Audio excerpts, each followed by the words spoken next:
এখন তুমি অসুস্থ, তাই তোমাকে ভালো ভালো খাবার খেতে হবে।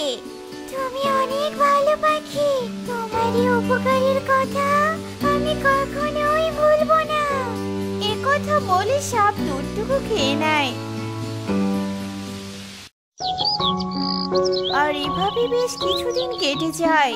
আর একদিন টুনি তার ছেলে রকিকে বলতে থাকে, বাবা রকি, তুই সাপকে দেখে রাখিস, আমি আখ খেতে যাচ্ছি। আখগুলো বড় হয়েছে কিনা তা দেখে আসি। ঠিক আছে মা, তুমি আখ খেতে যাও, আমি সাপকে দেখে রাখবো। এরপর টুনি তার আখ খেতে যায়। আর আখ খেতে দেখে টুনি অনেক খুশি হয়ে যায়। ও মা, আখগুলো তো দেখছি অনেক বড় হয়েছে। যাক, আর কয়েকদিন পর আখগুলো বিক্রি করতে পারবো। রকি অনেকদিন থেকে একজোড়া নতুন জুতো কিনে চায়। আখ বিক্রি করে রকিকে একজোড়া জুতো কিনে দিব। আমার আর তাহলে চিন্তা রইলো না।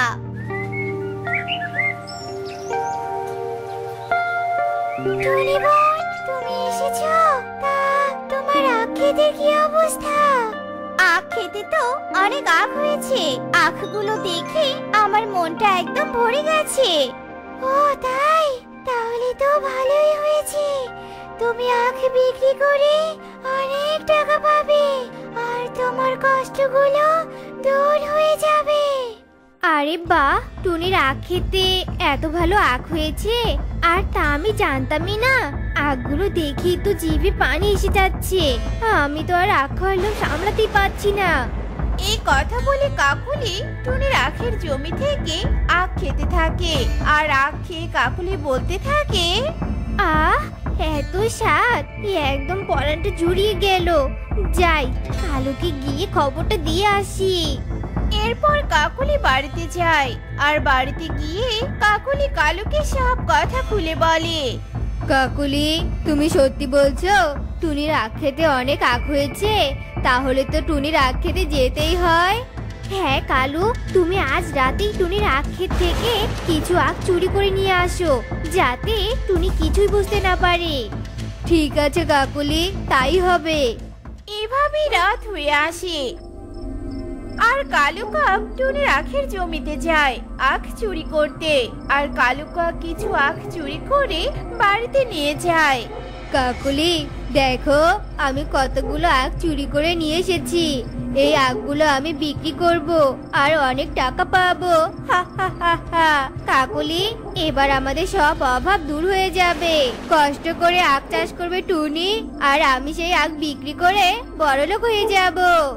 কালু, তুমি তো বুদ্ধিটা বেশ ভালোই করেছো। তা তো করতেই হবে কাকুলি, না হলে ধনী হব কি করে। এভাবে সেই রাত কেটে যায়। আর পরের দিন টুনি তার আখের জমিতে যায়। আর আখের জমি দেখে টুনি কিছুই বুঝতে পারে না। যাক, আখগুলো তো ভালোই আছে, আমি বরং আজ যাই। কালকে এসে কিছু আখ কেটে বাজারে নিয়ে যাব।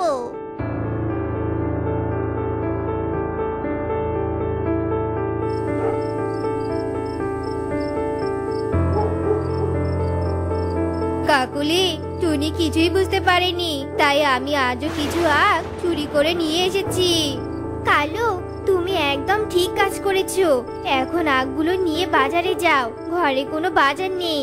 বাজার থেকে ফেরার সময় কিছু বাজার নিয়ে এসো। এভাবে কালু কাক টুনির আখ ক্ষেত থেকে আখ চুরি করতে থাকে।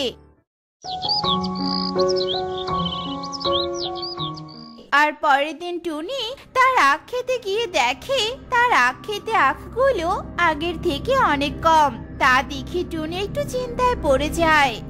এ কি, আজ আখগুলো এত কম লাগছে কেন? তবে কি কেউ আখ চুরি করেছে নাকি? কিন্তু কে এই কাজটা করলো? কার কুনজর আমার আখ খেতে পড়েছে? এভাবে চলতে থাকলে তো আমার অনেক লোকসান হয়ে যাবে। এখন আমি কি করব? আখ ক্ষেত পাহারা দেওয়ার মতো সময় তো আমার হাতে নেই। রকিও তো অনেক ছোট। এখন আমি যে কি করি তা তো বুঝতেই পারছি না। এসব ভেবে টুনি বাড়িতে চলে যায়। আর ভাবতে থাকে কি করে আখ ক্ষেত পাহারা দিবে। কি হয়েছে টুনি বোন? তোমাকে এত চিন্তিত দেখাচ্ছে কেন? তুমি কি আজ আমি আখের জমি দেখতে গিয়েছিলাম, কিন্তু আখ দেখে মনে হলো কেউ আমার আখগুলো চুরি করে নিয়ে গেছে। তাই ভাবছিলাম আখ ক্ষেতটা পাহারা দেওয়া দরকার, কিন্তু কে পাহারা দিবে তা তো ভেবেই পাচ্ছি না। ও আচ্ছা, এই ব্যাপার। তুমি চিন্তা করো না বোন, আমি তোমার আখ ক্ষেত পাহারা দিব, আর যে তোমার আখ চুরি করতে আসবে তাকে আমি শাস্তি দিব। এ তুমি কি বলছো সাপ? তুমি আখ ক্ষেত পাহারা দিবে? হ্যাঁ, আমি তোমার আখ ক্ষেত পাহারা দিব। তুমি এতদিন থেকে আমাকে খাওয়াচ্ছো, আমার যত্ন নিচ্ছো, আর আমি তো তোমার পোষা সাপ, তাই এটুকু আমি তোমার জন্য করতেই পারি। তুমি নিশ্চিন্তে থাকো, আমি আখ ক্ষেত পাহারা দিতে যাচ্ছি। এ কথা বলে সাপ টুনির আখ খেতে যায় আর আখ ক্ষেত পাহারা দিতে থাকে। আর এভাবে কিছুক্ষণ কেটে যায়। আর কালু কাকু টুনির আখ খেতে আসে আখ চুরি করতে। তখন সাপ কালু কাককে টুনির আখ খেতে দেখে ফেলে। বেটা কালু, তার মানে তুই প্রতিদিন আখ চুরি করতে আসিস? তোকে আজ উচিত শিক্ষা দেব।